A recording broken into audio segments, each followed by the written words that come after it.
நல்ல காலம் பிறக்குது. நேயர்கள் அனைவருக்கும் வணக்கம்.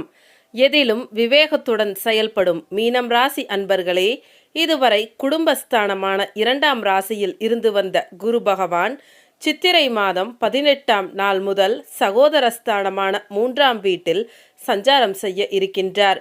ஏப்ரல் மாதம் நடக்க இருக்கும் குரு மாற்றத்தின் மூலமாக ராசிநாதன் 3ஆம் இடத்திற்கு மாறுகின்றார். அதே போல ராசியில் ராகுவும் 7ஆம் இடத்தில் கேதுவும் இருக்கின்றனர். மீனம் ராசிக்காரர்களை பொறுத்தவரை வருட கிரகங்கள் என்று சொல்லக்கூடிய குரு பகவானும் ராகு கேதுக்களும் சனி பகவானும் இந்த 3 கிரகங்களும் அவ்வளவாக நல்ல அமைப்பில் இல்லாததால் கோச்சார ரீதியாக உங்களுக்கு பெரிய நன்மைகளை இந்த கிரகங்கள் கொடுத்துவிடும் என்று சொல்ல முடியாது. ஆனால் அதே நேரத்தில் இந்த கோச்சார பலன்கள் என்பது வெறும் 30% மட்டும்தான் வேலை செய்யும். மீதி 70% உங்களுடைய சுய ஜாதகத்தில் நடக்கக்கூடிய திசா புத்திகளின் படித்தான் வேலை செய்யும் என்பதால் உங்கள் சுய ஜாதகத்தில் நன்மையான திசா புத்திகள் நடப்பவர்கள் இந்த கோச்சார நிலைகளை கண்டு துளியும் கவலைப்பட வேண்டாம். தைரியமாக இருங்கள், நல்லதே நடக்கும். வருடம் முழுவதும் ராசிநாதன் என்னதான் 3ஆம் வீட்டில் இருந்தாலும் சுப வீட்டில் ரிஷபராசியில் இருப்பதால் உங்களில் சிலருக்கு சென்ற காலங்களில் இருந்து வந்த சோம்பல், மந்தம், விரக்தி மற்றும் தோல்வி மனப்பான்மைகள் இது போன்ற விஷயங்கள் இந்த வருடம் மாறும். சுறுசுறுப்பாக இருப்பீர்கள். அனைத்து விஷயங்களிலும் இருந்து வந்த தொல்லைகள், தடைகள், தாமதங்கள் விலகி நல்லவைகள் இந்த வருடம் நடக்கும். பிறந்த ஜாதக அமைப்பின்படி நல்ல யோக தசா புத்திகள் நடந்து கொண்டு இருந்தால் இன்னும் மேன்மையான நல்ல பலன்கள் உண்டு. ஆகஸ்ட் மாதத்திற்கு பிறகு வேலை, வியாபாரம், தொழில் போன்ற ஜீவன அமைப்புகளில் இருந்து வந்த போட்டிகளும் எதிர்ப்புகளும் பொறாமைகளும் தடைகளும் விலகி அனைத்தும் உங்களுக்கு நன்மை தரும் விஷயங்களாக மாறும். பணிபுரியும் இடங்களில் நிம்மதியான சூழல்கள் இருக்கும். அனைத்து மீனம் ராசியினருக்கும் பொருளாதார மேன்மைகளும் பணத்தட்டுப்பாடு இல்லாத ஒரு நிலைமையும் இருக்கும்.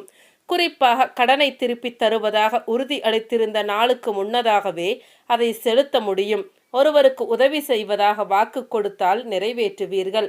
சகோதரஸ்தானத்தில் இருக்கின்ற குரு தானின்ற ராசியில் இருந்து 5ஆம் பார்வையாக கன்னிராசியான களத்திரஸ்தானத்தையும் 7ஆம் பார்வையாக விருச்சக ராசியான பாக்கியஸ்தானத்தையும் 9ஆம் பார்வையாக மகரம் ராசியான லாபஸ்தானத்தையும் பார்வையிட இருக்கின்றார்.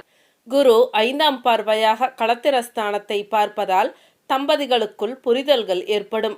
தவறிப்போன சில வாய்ப்புகள் மீண்டும் கிடைக்கும். நிர்வாக திறமைகளை வெளிப்படுத்தி பாராட்டுகளை பெறுவீர்கள். அயல்நாட்டு வேலை வாய்ப்புகளில் இருந்து வந்த தாமதங்கள் விலகும். குரு 7ஆம் பார்வையாக பாக்கியஸ்தானத்தை பார்ப்பதால் புனித ஸ்தலங்களுக்கு சென்று வருவதற்கான சூழல்கள் அமையும். தன வரவுகளின் மூலம் பணப்புழக்கம் அதிகரிக்கும். மருத்துவம் தொடர்பான துறைகளில் புதிய வாய்ப்புகள் கிடைக்கும். வழக்கு சார்ந்த சில நுணுக்கமான விஷயங்களை புரிந்து கொள்வீர்கள். குரு 9ஆம் பார்வையாக லாபஸ்தானத்தை பார்ப்பதால் மனதளவில் இருந்து வந்த கவலைகள் குறையும். எதிர்பார்த்த சில விஷயங்கள் கைகூடி வரும். நிபுணர்களின் ஆலோசனைகளால் வியாபாரத்தில் லாபத்தை மேம்படுத்துவீர்கள். உடல் ஆரோக்கியம் பிரச்சனைகள் நீங்கி புத்துணர்ச்சி அடைவீர்கள். கௌரவ பொறுப்புகளால் வெளிவட்டாரத்தில் செல்வாக்கு அதிகரிக்கும். குரு சகோதரஸ்தானத்தில் நிற்பதால் பூர்வீக சொத்துக்களை விற்பதற்கு ஏற்ப மாற்றி அமைப்பீர்கள். குரு சகோதரஸ்தானத்தில் நிற்பதால் பூர்வீக சொத்துக்களை விருப்பத்திற்கு ஏற்ப மாற்றி அமைப்பீர்கள். உடன் பிறந்தவர்களிடத்தில் அனுசரித்து நடந்து கொள்ளவும். எதிலும் திட்டமிட்டு செயல்படுவது எதிர்பார்ப்புகளை நிறைவேற்றும். எதிர்பாராத சில உறவுகளால் உதவிகளால் கடன் சார்ந்த நெருக்கடிகள் குறையும். மனதிற்கு நெருக்கமானவர்களின் வழியில் மகிழ்ச்சியான சூழல்கள் அமையும். மறைமுக தடைகளை வெற்றி கொள்வீர்கள். அடுத்து குரு 1/5/2024 முதல் 11/6/2024 வரை கிருத்திகை நட்சத்திரத்தில் சஞ்சரிப்பதால் நினைத்த சில பணிகளில் புதிய அனுபவம் ஏற்படும். உறவினர்களின் வழியில் அனுசரித்து செல்லவும். உத்தியோக பணிகளில் பதற்றமின்றி கவனத்தோடு செயல்படவும். மனதில் புதுவிதமான இலக்குகளை நிர்ணயம் செய்வீர்கள். 12/2/2025 முதல் 4/4/2025 வரை ரோகிணி நட்சத்திரத்தில் சஞ்சரிப்பதால் மற்றவர்களை எதிர்பார்க்காமல் செயல்களை நீங்களே செய்வது நல்லது. கணவன் மனைவிக்கு இடையே அனுசரித்து நடந்து கொள்ளவும். ஆடம்பர செலவுகளை கட்டுப்படுத்துவதால் நெருக்கடிகள் குறையும். சிலருக்கு எதிர்பாராத இடமாற்றம் உண்டாகும். 5/4/2025 முதல் 10/5/2025 வரை மிருகசீரிட நட்சத்திரத்தில் சஞ்சரிப்பதால் மனதளவில் திருப்தியற்ற சூழல்கள் உண்டாகும். உயர் அதிகாரிகளிடத்தில் அனுசரித்து நடந்து கொள்ளவும், வெளிவட்டார தொடர்புகளில் நிதானத்தை கடைபிடிக்கவும், குடும்ப உறுப்பினர்களிடத்தில் அனுசரித்து செல்லவும். குரு 15/10/2024 முதல் 11/2/2025 வரை வக்ர சஞ்சாரத்தில் இருப்பார். இந்த காலங்களில் உறவுகளின் வழியில் புரிதல்கள் ஏற்படும். மற்றவர்களின் தனிப்பட்ட செயல்பாடுகளில் தலையிடாமல் இருக்கவும். சுபகாரியம் தொடர்பான பயணங்கள் மேம்படும். பூர்வீக சொத்துக்களை மாற்றி அமைப்பதற்கான வாய்ப்புகளும் உண்டாகும். பெண்களுக்கு புதிய நபர்களின் அறிமுகம் கிடைக்கும். தம்பதிகளுக்கு இடையே ஒற்றுமையும் நெருக்கமும் அதிகரிக்கும். மனதில் நினைத்த பணிகளை செய்து முடிப்பீர்கள். உடல் ஆரோக்கிய பிரச்சனைகள் கட்டுப்பாட்டுக்குள் வரும். புதிய துறை சார்ந்த தேடல்கள் பிறக்கும். தந்தை வழியில் இருந்து வந்த வேறுபாடுகள் நீங்கி ஒற்றுமை அதிகரிக்கும். மாணவர்களுக்கு மேன்மையான சூழல்கள் உண்டாகும். போட்டித் தேர்வுகளில் ஈடுபட்டு வெற்றி வாகை சூடுவீர்கள். ஆராய்ச்சி கல்வியில் எதிர்பார்த்த முடிவுகள் கிடைக்கும். வெளியூர் மற்றும் வெளிநாடு சென்று படிப்பது தொடர்பான எண்ணங்கள் கைகூடி வரும். உத்தியோகஸ்தர்களுக்கு பணிபுரியும் இடத்தில் சில சிக்கலான சூழ்நிலைகளை சந்திப்பதற்கான வாய்ப்புகள் ஏற்படும். உயர் அதிகாரிகளிடத்தில் விட்டு கொடுத்து செயல்படுவதும் நல்லது.